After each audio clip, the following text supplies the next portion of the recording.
وعن معاذ قالت عائشة رضی اللہ تعالی عنہ كنت اغتسل انا ورسول اللہ صلی اللہ علیہ وسلم من اناء واحد بینی وبینہ فیبادرنی حتی اقول دالی دالی قالت وہما جنبان متفق علیہ۔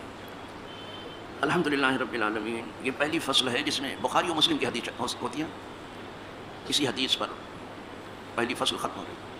اس کے بعد دو فصلیں ہیں اور ثانی اور ثالث، لیکن وہ بہت مختصر ہیں دونوں، لیکن اس میں بھی کچھ باتیں آپ کو نئی ضرور معلوم ہوتی، اور اگر نہ ہوتی تو دوسری فصل آتی ہی نہیں، پہلی فصل ہوتی۔ یہاں جو بھی لایا گیا سب ضرورت کے لیے ہے، کوئی ضرورت اس کے پیچھے ہے تو دوسری فصل بھی ہے اور تیسری بھی ہے، اگرچہ وہ بہت مختصر ہے۔ یہ پہلی فصل آج ختم، یہ قدریں بڑی تھیں، اور یہاں میں نے اپنی اسپیڈ بھی بہت کم کر دی تھی۔ ویسے بڑھاپے میں اسپیڈ کیا ہوگی؟ ایک تو عمر سے بھی بوڑھا ہوں، دوسرے گناہ نے بھی بوڑھا کر دیا ہے، وہ زیادہ بڑھاپا ہے، تو بوڑھائی سے بھی سست ہوتا ہے۔ لیکن میری فکر میں یہ ضرور چیز ہے کہ جو کچھ مجھے آتا جاتا ہے وہ کسی طرح سے امت کے حوالے کرو۔ اگر ہماری کچھ خصوصی درسگاہیں ہیں تو کچھ عمومی بھی چاہیے، تو اس میں ہم زیادہ عام لوگوں کی رعایت کرتے ہیں۔ نہ مجھے اپنی علمی استعداد کی دھاک بٹھانے ہے، نہ خطابت کا رنگ دکھانا ہے، اور نہ ادھر ادھر کی باتیں کرنا ہے۔ میں چاہتا ہوں کسی طرح لوگوں کے پاس انہی کے لفظوں میں دین پہنچ جائے، بس اس کے علاوہ کوئی غرض نہیں ہے۔ آپ نے ایک ساتھ کھانا پینا تو سنا ہوگا کہ ہمارے ہاں ایک ساتھ کھانے پینے میں بتایا گیا بہت برکت ہے۔ ویسے تنہا بھی کھائیں تو کوئی گناہ نہیں ہے، لیکن ایک ساتھ کھانے میں بہت برکت ہے۔ اور اسی پر کہا گیا طعام الواحد یکفی الاثنین، پھر ایک کا کھانا دو کو کافی ہو جاتا ہے، اور طعام الاثنین یکفی الاربعہ، اور پھر دو کا کھانا چار کو کافی ہو جاتا ہے۔ آپ کھلا کے دیکھ لینا، لیکن تھوڑا دل کشادہ کرنا پڑے، یہ نہیں کہ آدمی اٹھ کے چلا جائے تو ٹفن کھولوں گا میں، ایسا مت کرو۔ کھانے کو وقت جو آیا اس کو کھلا ہی کے بھیجو جو تم کھاتے ہو۔ چائے پینے کے وقت آیا چائے پلاؤ۔ ہاں تم نے دعوت لی ہے تو اس کا اہتمام آپ کو کچھ کرنا ہے، بھلے چٹنی بڑھا دو، دعوت اہتمام چاہتی ہے۔ تو یہاں نہانے کا بیان ایک ساتھ ہے، یعنی غسل کرنا۔ حضرت معاذہ بڑی زبردست صحابیہ ہیں، اور وہی روایت کر رہے ہیں ام المؤمنین سے، سیدہ عائشہ صدیقہ رضی اللہ عنہا۔ اسی لیے دونوں جگہ قالت قالت آیا، اس لیے وہ بھی خاتون ہے وہ بھی خاتون ہے، تو خاتون کے لیے قالت آتا ہے، مرد کے لیے قال آتا ہے، لیکن چھوٹے کاف سے نہیں ہے۔ کچھ لوگ اس کو چھوٹے کاف سے کالا کالا پڑھتے ہیں، تو نہ کالا کالا ہے نہ گورا گورا کچھ ہے، تو جانتے ہی نہیں تو کیا کریں۔ ہمارے یہاں جلالت الاسم ہمارے شیخ حافظ ملت رحمۃ اللہ تعالیٰ علیہ، جو اپنے علم فن کے لیے اشرفیہ میں مشہور تھے، ان کے یہاں اگر کوئی کہتے کالا کالا تو کہیں کوئی کالا کالا نہیں ہے، قولا قولا کہو، اس کو تلفظ بھی سکھاتے تھے۔ اب تو جیسے جی چاہتے ویسے پڑھتے رہو، مدرس آنکھ بند کیے بیٹھا رہتا ہے۔ اسی لیے ان کے یہاں جس کا تلفظ ذرا صحیح تھا وہی عبادت پڑھتا تھا، نہیں تو بہت ناخوش ہوتے تھے، اور کوئی اچھا پڑھ دیتا تھا تو بہت خوش ہوتے تھے، یوں پڑھنا چاہیے، ایسا پڑھواتے تھے، اس کی تعریف۔ تو دونوں جگہ آیا قالت قالت۔ یہاں یہ عام آدمی کے لیے بتا دیتا ہوں، کیا ہمارے بچوں کے لیے تو کوئی بڑی چیز نہیں ہے، کہ عورت ہوگی تو قالت ہوگا، مرد ہوگا تو قولا ہوگا۔ تھوڑا تھوڑا عربی سیکھ لیے تو کوئی حرج تو نہیں ہوگا نا، کچھ فائدہ۔ کہتی ہیں حضرت معاذہ کہتی ہیں کہ فرمایا ام المؤمنین عائشہ صدیقہ رضی اللہ تعالیٰ عنہ نے کہ میں غسل کرتی تھی اور رسول اللہ صلی اللہ علیہ وسلم غسل فرماتے تھے، اور جسے ادب سے ذرا سا بھی حصہ ملا ایسے کہے گا۔ جس نے گستاخی سیکھی ہے اور قائد و لیڈر بنا ہے وہ ذرا اپنی خبر لے کے کہیں اس پر سخت پکڑ نہ ہو جائے۔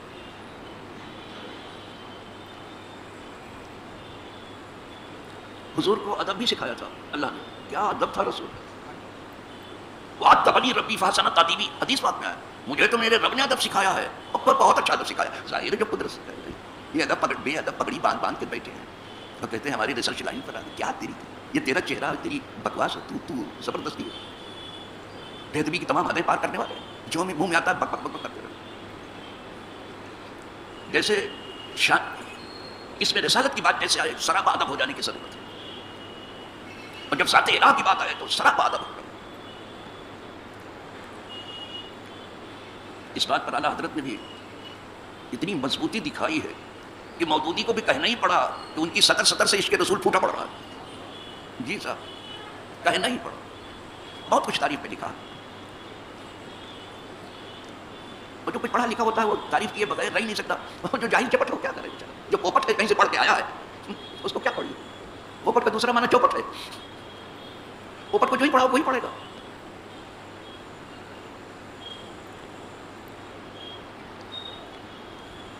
ایک طوطا تھا, طوطا وہ پوپٹ تھا, اسی کو پوپٹ کہتے ہیں. اس کو کسی نے عجیب بات سکھا دی تھی. عورتوں میں سے کسی کا بیوی چوٹا آیا, بیوی چوٹا آیا یعنی چور آیا, تو کسی بھلے آدمی کو بھی وہ کہتا تھا آنے والے کو بیوی چوٹا آیا. اب اس بیچارے پوپٹ کو کیا تو جانتا تو ہے, اس کو تو جو پڑھا دیا گیا پڑھے گا. خود علم کو ڈوب کر کے حاصل کرو, ادب کو, ادب پیش نظر ہو. ادبنی ربی فاحسن تادیبی, ذرا اس پر دیکھنا. یہ آپ کی کتاب میں نہیں دکھائی دیا کیا بخاری مسلم میں؟ مجھے میرے رب نے ادب سکھایا, بہترین ادب سکھایا, ادب سکھایا.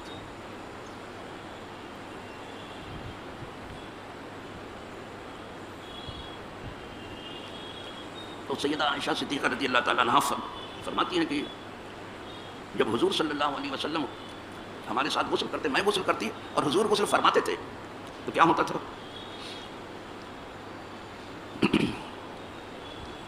من اناء واحد, ایک ہی برتن سے. انا برتن کو کہتے ہیں واحد, نہانے کا برتن ایک تھا. اب آپ کہیں گے ہم تو نل سے نہانے والے, ہماری سمجھ میں کیا آئے گا؟ ہر جگہ نل نہیں ہے. یہاں ہندوستان کی 80% آبادی جو ہے دیہات میں آباد ہے, تو کہیں کہیں تو پانی کے وہ مسئلے ہیں کہ نہ پوچھو, برتن ہی میں لے کے کیا جائے. یہ کہ نہانے دھونے کی کچھ آدھا جگہیں ہیں دیہات میں. میں بھی جہاں پیدا ہوا وہ 20 گھر تھے اس گاؤں میں. اب جو ہے اسی طرح سے وہ 40 ہو گئے ہیں, کچھ آبادی ان کی بڑی ہے, لیکن آدمی نہیں بڑے ہیں. پھر لڑ جھگڑ کر کے دو بھائی تھے, کدھر ہو گئے ادھر ہو گئے, گل گپاڑا زبردستی, کوئی آبادی نہیں بڑی ہے. گاؤں میں دیکھو تو کوئی مرد ملے گا نہیں کرتے, تو لڑ جھگڑ کر. لڑائی جھگڑا بھی عجیب طوفان ہے, جس سے روکا گیا ہے وہ وہاں بہت زیادہ ہے. تو وہاں آج بھی برتن سے پانی لے کر کے ہی غسل کیا جاتا ہے. جب تک میں دیہات میں, تو میں خود برتن ہی سے پانی لے کر کے پانی کی بالٹی نکال لیتا تھا, پھر برتن لیتا تھا, پھر اس سے غسل کرتا. فیض آباد آیا, یہ شہر تھا, تو یہاں بھی وہی برتن ہی سے پانی لینا پڑتا تھا. وہاں بھی نل نہیں تھا. بلکہ آپ سمجھ جائیں, ہمارے گھر میں, شہر میں بھی ہمارے گھر میں چراغ نہیں تھا, یعنی ٹیوب لائٹ نہیں تھی, بجلی کے کمکمے نہیں تھے, بجلی کا راڈ میں, چراغ میں ہم پڑھتے تھے. تو آپ یہ نہ سمجھنا کہ ہم تو لوگ تو نل میں نہ لیتے ہیں, شاور میں. ابھی بھی 80% دنیا جو ہے لمبے چوڑے جو ہے دعوے ان حکمرانوں کے, آپ سن لو, یہ ترقی ہو, کچھ ہوا کچھ نہیں ہے. جو جہاں تھا وہیں ہے, کچھ نہیں ہوا ہے. ہاں سڑکیں کچھ اچھی ہو گئی ہیں, کچھ سڑکیں اچھی ہوئی ہیں, بہت خراب تھی کچھ سڑکیں ٹھیک. ہمارے فیض آباد شہر میں اتنا گل گپاڑا سب کو ابھی تک جو ہے وہاں پلین آتا جاتا ہے. ایودھیا کا کتنا گل گپاڑا کیا گیا ہے, وہ آج تک کوئی ایئر سے ایودھیا نہیں جا سکتا. کیا کیا آپ نے؟ جب اس کو ایک تاریخی شہر بنانا تو ایئر سے کیوں نہیں جوڑا آپ نے اس کو؟ سب سے بڑا جو ہے ایئر سے جوڑنا وہی ہونا چاہیے تھا. زمینی راستے سے جوڑو, ہوائی راستے سے جوڑو. اور پرانا شہر دیکھو تو بیچاری ترس آ جائے, اس کو نیا کر ڈالو. لیکن یہاں پالیٹکس کرنے سے فرصت نہیں, نیا کون کر رہے ہیں پالیٹکس. اب بیٹارے سب کے کھلے ہیں, انعامات بٹ رہے ہیں, جو کہ الیکشن ہے تو انعامات کی بارش ہو رہی, الیکشن ختم, سب کام ختم. ان کو صرف فکر جو ہے الیکشن کے, باقی 5 سال پھر آرام سے بیٹھے رہے, پھر آپ چلاتے رہو. اور افسوس کی بات ہے, الیکٹرانک میڈیا بھی اور پرنٹ میڈیا بھی انہی کی بات نقل کرتا ہے. عوامی گفتگو بہت کم آتی ہے, یعنی کہ نہیں آتی, آتی بہت کم آتی ہے, اسی لیے لوگ بند کر دیتے ہیں. اور میں بھی کبھی خبر سننے کے لیے بیٹھتا ہوں, کھاتے وقت بیٹھتا ہوں, دیکھا کہ ادھر ادھر کی بکواس ہو رہی, بند کر دیتا ہوں. لفاظی کسی سننے کی کیا ضرورت ہے, جھوٹ سننے کی کیا ضرورت ہے, ایسے چلتے چلتے چاہے جتنا جھوٹ سن لو. چلو میں عرض کر رہا تھا, سیدہ عائشہ فرماتی ہیں کہ میں غسل کرتی تھی اور حضور غسل فرماتے تھے, ایک ہی برتن سے, برتن دونوں پہ ایک ساتھ غسل تھا. کھانا پینا تو ایک ساتھ سنا ہوگا, غسل نہیں سنا ہوگا, ایک ساتھ غسل. جس نے حضور سے اتنے قریب ہو کے غسل کیا ہوگا, اس کا غسل کتنا مضبوط ہوگا. کوئی خاتون ایسی ہوگی دنیا کی جو ایسا غسل کر سکے, جو سیدہ عائشہ کو میسر ہوا. تو سیکھ رہی تھی برابر ایک دم, دو بدو. بیچ میں کوئی راوی نہیں ہے کہ آپ اس کو ضعیف کہہ دو, یہ کہہ دو کہ کمزور راوی ہے اور ایسا ہے ویسا ہے, کچھ نہیں, سیدھے پڑھائے گا. مشکات نبوت سے افسر کریں, غسل بھی ہے وہ سکھاتی تھی. اسی لیے چاروں مذہب کے مفتیوں نے ان سے فتویٰ دیا. جب صحابہ کو بڑے مسائل پیش آتے تو سیدہ عائشہ ہی گرا پچھائی کرتی تھی.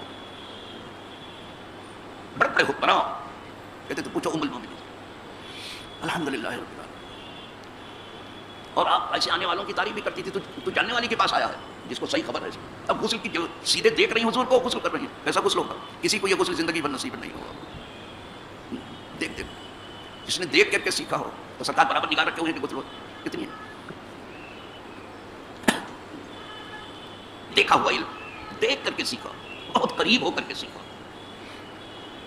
جہاں کسی کی پہنچ نہ ہو وہاں پہنچ کے ہی سیکھا. بہت فرق ہے. برسوں لوگ علم میں بکواس کریں گے, سیدہ عائشہ کی ناخن پا تک نہیں پہنچے. زبردست اتحاد تھا, ایک دم قریب سے لیا علم کا. ایک ہی برتن ہوتا تھا, اسی سے ہم دونوں غسل کرتے تھے. کبھی حضور پانی لیتے, کبھی اسی برتن سے یہ پانی لیتے. چلو ہائے ہائے ہائے, کیا نصیب تھے ان کے. من نائن واحد بینی و بینہم, میرے درمیان آپ کے درمیان ایک ہی. فیو بات دیرونی, تو حضور جو ہے جلدی کرتے تھے مجھ سے.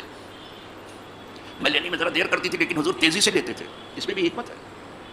حضور اگر جلدی کریں تو جلدی میں حکمت ہے, اور تاخیر کریں تو تاخیر میں حکمت ہے. تو حضور جلدی جلدی برتن لیتے تھے. تو ان کو ڈر لگتا تھا کہ حضور ہی سب پانی ختم نہ کر دیں, میرے لیے تو بچے. تو جانتے ہو کیا کہتی تھی یہ, حتیٰ اقولا دادی دادی, یہاں تک کہ میں کہتی تھی حضور میرے لیے چھوڑیے, حضور میرے لیے بھی چھوڑیے. حالانکہ حضور ایسا تھوڑا کہ پانی سب لے لیں ان کو نہ دیں, لیکن ان کو خطرہ کرتے, اتنی تیزی کرتے تھے حضور غسل میں, اتنا تیز ہاتھ بڑھاتے تھے کہ کہتی تھے کہ میرے لیے بھی حضور چھوڑیے, میرے لیے بھی حضور چھوڑیے, دامن چھوڑیے. ایسی کے ساتھ یہ سب جلدی ہو. مرد کو جلدی غسل کر لینا چاہیے, تھوڑا اجلت کا سبق. کچھ لوگ گھستے ہیں اگر باتھ روم میں تو نکلتے ہی نہیں جلدی سے. معلوم ہوتا آج انہوں نے قبضہ کر لیا ہے, پھر نکلیں گے کسی, چھوڑو دوسرے کو جانے دو, جلدی سے کر لو, اچھی طرح سے کر لو. اسی طرح کچھ لوگ بیت الخلا جاتے ہیں, لگتا افیم کھا کے بیٹھ گئے, کیا ضرورت ہے. پھر باقو کوستا میں ہم بیٹھے. ہم کو تو مجھے ایک حکیم نے دیکھا تھا سلطان پور میں, تو میری ایک چیز اس نے نفس دیکھ کر کے پکڑی کہ آپ بیت الخلا میں جاتے ہیں بہت جلدی سے نکل آتے. میں نے کہا ٹھیک کہہ رہے ہیں آپ, یہ بھی نفس بتا رہا, بالکل بتا رہا. اس نے کہا آپ کھا کے فوراً پڑھاتے ہو, تو پڑھنے کے زمانے میں بھی میں پڑھاتا تھا. جس کلاس کا ٹیچر نہیں ہوتا تو میں جا کے پڑھا دیتا تھا, وہاں ہائی اسکول تک تھا تو پڑھا دیتا تھا. تو مجھے اتفاق سے یاد نہیں تھا, میں عربی کلاس کا اس وقت اسٹوڈنٹ تھا, یاد نہیں تھا کہ میں 8ویں کلاس کو اردو پڑھاتا ہوں. مجھے کچھ وہی عربی کلاس کی بات ہے. میں نے کہا اس کے بارے میں تو مجھے یاد نہیں آتا.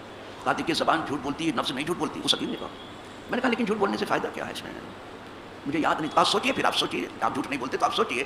میں نے کہا سوچا. میں نے کہا ہاں صحیح کہہ رہی ہے نفس, میں 8ویں کلاس کو اردو پڑھاتا ہوں. کھانے کے فوراً بعد آپ کوئی کام نہ کریں, 15-20 منٹ بالکل چپ چاپ رہیں, ذہن کو آرام پہنچے, ورنہ ذہن کمزور ہو جائے. وہ بھی نفس بتا رہا تھا. اسی وقت مجھے لگا کہ جب اس حکیم کے پاس نفس دوائی دے دیتا ہے سب, تو حکیم مطلب کے پاس الیوم نختم علی افواہہم وتکلمنا ایدیہم وتشہد ارجلہم بما کانوا یکسبون, وہ آیت گونج گئی فوراً کہ جب اس دنیا کے حکیم کے پاس نفس سب کچھ کہہ ڈال رہا ہے, کچھ چھوڑا نہیں. ارے میری زندگی کی عمر کے دن بتا دیے گن کر کے اسے. وہ کسی مریض سے کچھ پوچھتے نہیں تھے, کہا مریض کو کیا معلوم, اگر مریض کو معلوم ہوتا کہ مریض ہوتا. ڈاکٹر لوگ پوچھتے کھانسی آتی ہے کہ نہیں آتی ہے, صبح کو آتی ہے کہ دوپہر کو آتی ہے کہ شام کو آتی ہے. بولے کیا ہے, اگر اس بیچارے کو معلوم ہوتا کہ بیمار ہوتا, وہ کسی سے کچھ بولنے نہیں دیتا تھا, کہتا نفس لاؤ بس دیکھ لو, سب بتا دیتا تھا. اسی سے میں نے پوچھا تھا کہ تمہاری نظر میں, پڑھنے کے زمانے میں میرے, تمہاری نظر میں اس وقت کتنے حکیم ہیں؟ کہا 2.5 حکیم ہیں. میں نے کہا پورے ہندوستان میں, کہاں پورے ہندوستان, 2.5 3 بھی نہیں کہا اس نے. میں نے کہا کہاں ہے؟ کہا ایک لکھنؤ میں ہے, وہ پورا حکیم ہے چھوئی ٹولی میں, اور ایک مدراس میں لیکن وہ آدھا ہی حکیم ہے, اور ایک میں وہ پورا ہوں, میں اجمل خان کا شاگرد ہوں. ارے میں نے کہا یا اللہ جب اس کا یہ حال ہے تو اجمل خان کا کیا حال ہوگا. جانتا تھا, سب پتا نہیں, کسی سے کبھی پوچھا نہیں. وہ کہہ رہا تھا کہ مجھ سے کہتا تھا کہ کوئی کسی مرنے والے کو روک تو نہیں سکتا ہے, لیکن اگر مرتے وقت کوئی میرے پاس لے آیا مریض کو, جتنی دیر تو اس کو زندگی ملنی چاہیے تو وصیت کر لے. بہت زبردست تشخیص بھی تھی, علاج بھی اچھا تھا. تو عرض یہ کر رہا تھا یہاں جو کچھ حدیث پاک میں ہے کہ سیدہ عائشہ جب کہتی تھی حضور میرے لیے بھی چھوڑ دیے دانی دانی, تو انہیں ایسا گمان خیال گزرتا تھا, ورنہ تو حضور پورا پانی نہیں. لیکن اس سے جو سمجھ میں آتا کہ حضور غسل میں جلدی کرتے تھے, بس ایک سبق ملتا ہے. اور میاں بیوی اگر ایک ساتھ غسل کریں تو یہ شرن جائز ہے بالکل. شوہر ہی جو اس کا پورا جسم دیکھ سکتا ہے, وہیں بے پردہ ہو سکتی ہے, یا طبیب حاذق ہے اور اس کو کوئی ایسا مرض ہے, اچھا طبیب ادھر ادھر نہیں لٹیرا, تو وہ ضروری جگہ کو دیکھ سکتا ہے. امام احمد ابن حنبل اسی لیے کہتے ہیں کہ عربوں میں تو پھر دستوری تھا, میاں بیوی جو ہے حضور کی سنت کے ادا کے ساتھ ہی میں غسل کرتے تھے. امام احمد ابن حنبل کہتے ہیں, یہی امام ابو حنیفہ بھی کہتے ہیں. اب آپ کو تو عجیب لگا ہوگا. جی صاحب, ایک ساتھ رہنے میں محبت بھی پڑتی ہے اور علم بھی پڑتا ہے. جب علم والے کے ساتھ رہیں گے علم بڑھے گا, اور ان کا علم بڑھنا چاہیے. اور دیکھا ہوا علم تھا, بہت قریب سے دیکھا تھا, لہٰذا جس کی تربیت آپ فرماتی تھی وہ اس کو بہت مضبوط کر دیتی تھی. سیدہ عائشہ کہتی تھی دالی دالی حضور میرے لیے چھوڑی.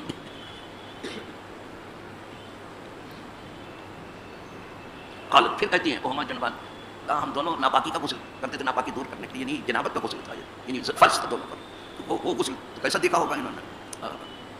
ایسے دیکھنے والوں کا کیا کہنا. اللہ کی ہزاروں رحمتوں ہزاروں سلام ہو ان دیکھنے والوں پر.